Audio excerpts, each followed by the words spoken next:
सासाराम में 12 साल की बच्ची की रेप के बाद हत्या कर दी गई।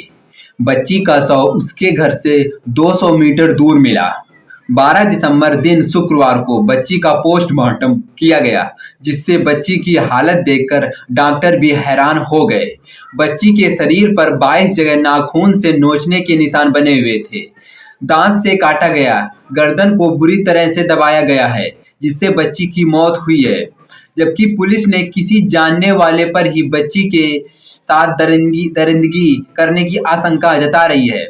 बच्ची के साथ किस तरह की दरिंदगी हुई है, बच्ची ने अपनी जान बचाने के लिए कितना संघर्ष किया होगा, बच्ची की हालत किसने खराब की, आइए इन सब बातों पर जानकारी प्राप्त करते हैं।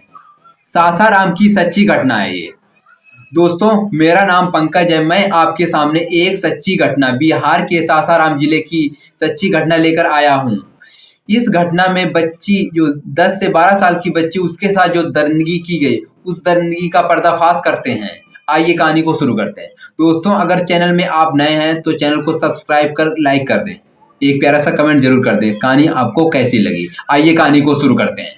बिहार के रोहतास जिले का थाना लगता है नसीरगंज के अंतर्गत एक गांव में 11 दिसंबर शाम लगभग 5 बजे 6वीं क्लास की छात्रा बच्ची अपने छोटे भाई के साथ कोचिंग पढ़ने जा रही थी। रोजमर्रा की तरह वह अपने छोटे भाई को ट्यूशन के लिए छोड़ दिया, फिर अपने ट्यूशन के लिए गई। गांव के अंदर ही दोनों भाई बहन अलग अलग कोचिंग सेंटर में पढ़ते थे। करीबन 7 बजे बच्ची अपनी क्लास खत्म करके अपने छोटे भाई को लेने जा रही थी। जब दोनों भाई बहन घर लौट रहे थे, तब 15 मिनट के अंदर ही वारदात को अंजाम दिया गया। जब भाई बहन घर आ रहे थे, तब गांव की सकरी गलियों में किसी ने जबरदस्ती बच्ची को उठा लिया और उठा करके खेत ले गया।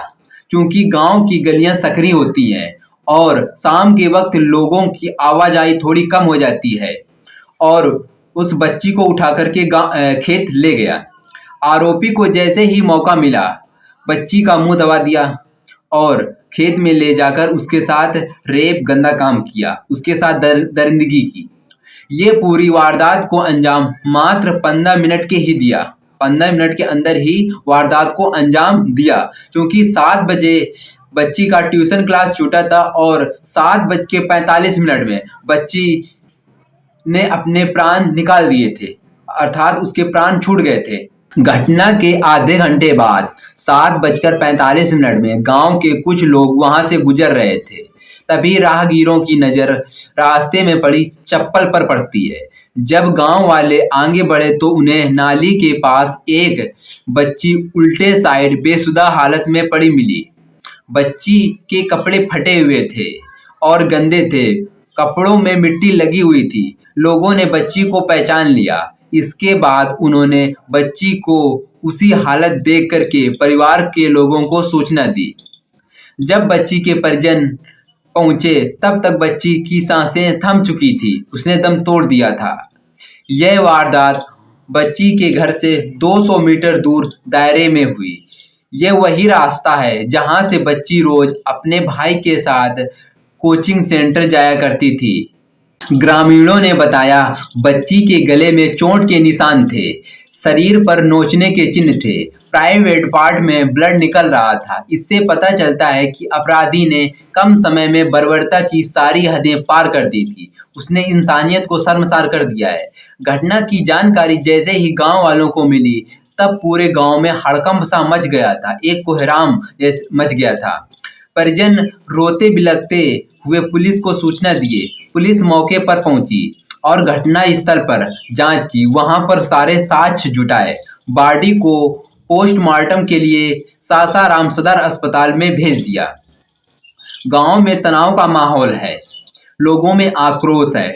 गांव के लोग चाह रहे हैं, जिसने भी ये इंसानियत को शर्मसार किया है, उस आरोपी को जल्द से जल्द पुलिस गिरफ्तार करे। उसको अब ज्यादा समय ना दिया जाए, क्योंकि वह दूसरी घटना को भी अंजाम दे सकता है।